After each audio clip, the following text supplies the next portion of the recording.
Good morning. It's Training Tuesday. The sun is shining here in Texas. The squirrels are amok, therefore, the dogs are the barky barkers protecting the homeland. I hope that you're having a great day, whether you're watching this live or hashtag replay. Speaking of, thank you, Brando. Drop a note below. Let me know where you're watching from. Hi, how are you? What questions do you have today? You know, this is 10 minutes or less.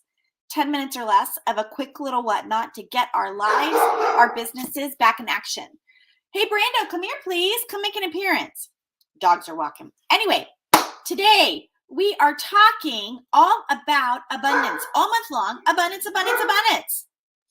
Abundance. That's what we're doing. That's what we're doing. What is abundance? We've been talking about it, but today we're coming at it from a different way. We're talking about pessimism and what it can teach us and how it affects our mindset. So let's make it happen. Okay, so first and foremost, I want you to anchor to that. What does that mean to you? You know, your mindset is important as any other quality.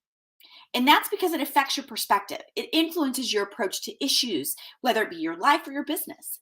So I want to spend this time together with you today to discuss the effects of pessimism on your mindset up here, okay, and how to fix negative thinking patterns. Again, I'll be checking comments along the way, so drop some in if you'd like. But first, I think it's important to understand what actually is pessimism. Well, according to the American Psychological Association, which I feel like has a good handle on this definition, pessimism is the attitude that things will go wrong. The attitude that people's wishes or aims are unlikely to be fulfilled. That key word there is attitude. So think about somebody in your own sphere who you feel like is a pessimistic individual, right? Are you thinking about that person right now? You know what they have. They exhibit or expect a kind of worst outcome scenario thinking, right? And oftentimes I find that these people disregard the signs that suggest a positive result because they're so focused on all the things that might go wrong, or that this group never shows up for me, right? And different factors could actually predispose an individual to pessimistic thinking.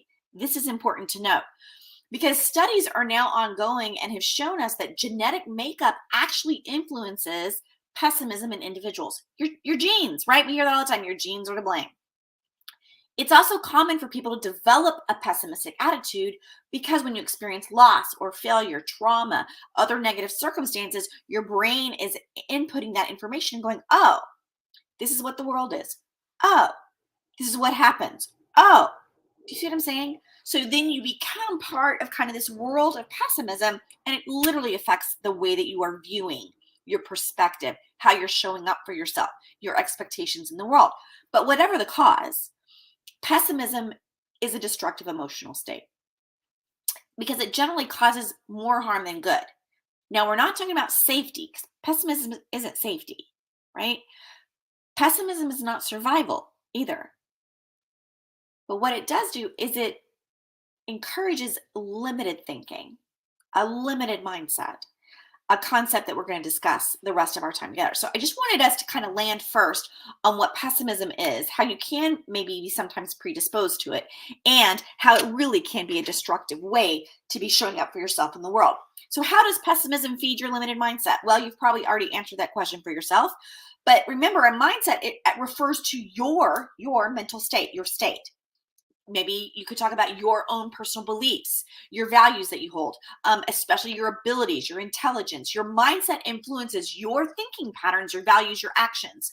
So then what would a limited mindset be? Well, a limited mindset means believing that success in life and business depends on innate skill and talent. So then individuals with a narrow or a fixed mindset, they don't have any trust, zero trust in the abilities to achieve results by any endeavor. I either have it or I don't. So when you consider pessimism and you consider a limited mindset, you're beginning to see that connection, right, between both concepts. It becomes very apparent. Part of pessimistic thinking is seeing yourself as unable to affect the outcome of a situation, which is limited thinking in disguise. So pessimistic people, they see the worst in situations. When they're faced with a challenge, even a serial pessimist will probably give up because of that limited mindset. But in contrast, an optimist with an abundant mindset will never lose belief in the ability to overcome a challenge and therefore then achieve success. It may take a while, but the achievement is there. Is this landing? Is this making sense? Let me know. So a limited mindset, you can see, affects everything: your business, your life, your relationships.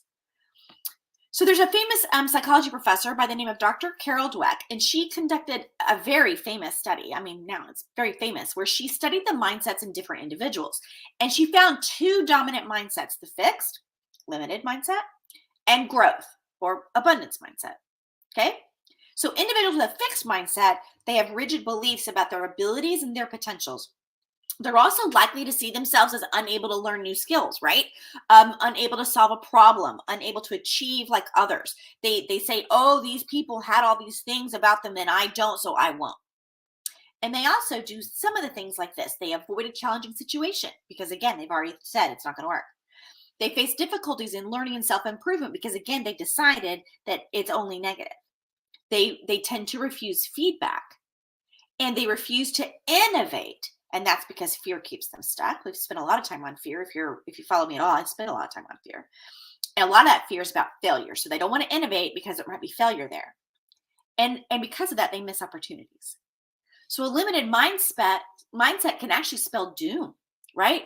For your business, for your life, for relationships, for your dreams, if it's left unchecked. And we can all get there, right? We all have moments of this. But you can improve your mindset even if you are an avowed pessimist. That's because in a growth perspective, an abundance mindset, if you will, it's the opposite of being limited. So if you guess that optimism helps in building a growth mindset, then you guessed right. Adopting optimism and optimistic thinking patterns, it actually enables you to develop positive beliefs. Your brain starts working on that. And when you have positive beliefs about what you can do with your skills, your intelligence, how you show up in the world, your relationships, your business, then what happens is it begins to let you see the silver lining, that all things aren't bad, that maybe you're learning from this experience, that kind of positive in an adverse circumstance. And that way you can manage your life, right? So you could manage a failure, a challenge, a setback, saying, okay, what am I learning here? How do I want to show up next time? What kind of people don't need to be around me? What habits led me to this place that I want to transform and change? Because you're always reading to find the hidden opportunities to leverage, right? You're always looking for that. We know that life's journey is riddled with difficulties and challenges and failures. If you're an entrepreneur, it's hard. If you're a mom, it's hard. Basically, if you're a human, it's hard. So to survive, I think adopting a positive mindset and then belief in your ability to transform the world into positives from negatives is the only way to survive with joy. So if you want to break free from pessimism, if you want to learn more, get some tools and tricks for your tool belt to help you show up in this way, this week on Friday, March 18th at 11 a.m. Central Time, I'm going to do a free workshop, free complimentary workshop. Right? And I'm going to dedicate a whole hour to highlighting some hidden roadblocks that might be hindering your success, your ability to be positive. I'm going to give you some tips for noticing and breaking those roadblocks so that you can be on the road to an abundant mindset. So how do you get connected? Well, you just need to let me know you want to come. It's pretty much that simple. There's no opt-in page, none of that mess. All you got to do is let me know you want to come. So you can let me know below. Shoot me a message on a platform, whatever, and I'm going to send you the link. It's a virtual room. No, it will not be recorded. You're there or you're not, kind of a thing. And I'll send you the link to jump on in Friday at 11 a.m. I'm Suzanne. This is Training Tuesday today. I hope the world opens up for you with possibilities. I'll see you next week. Bye.